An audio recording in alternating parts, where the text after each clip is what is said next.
townhouse? May ganun nga ba talaga? Na? Or May parang- parang nalaman lang nila? Saan nila kaya nalaman? If ever? Hindi ko alam kung bakit ganun. Alam naman natin, gumagawa na sila ng story. Bakit kaya mong dinamay ang pangalan ninyo? Grabe, I will always defend the institution. Especially, I can remember vividly na talagang inaatake ko yung mga issues, especially against corruption. I fought for this institution, especially nung time na nagka-problema.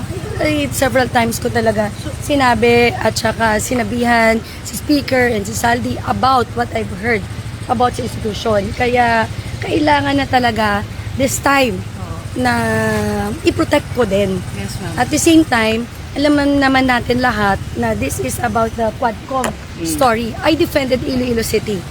I wanted to make sure na ang Iloilo City kasi hindi Shabalay City. Unfair for my people na tatawagin yung Shabalay City. Kaya siguro na isama ako dito. Shabulay. So, attorney, bukod doon sa 18 witnesses in case, may iba pa bang respondent po? Or yung Wala na, 18 si lang? Attorney Baligod lang maliban sa 18 na ex-Marines.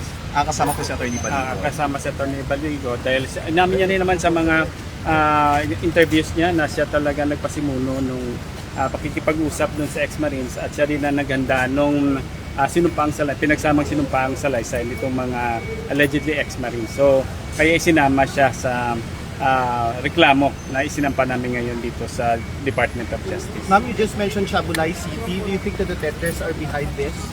I don't know.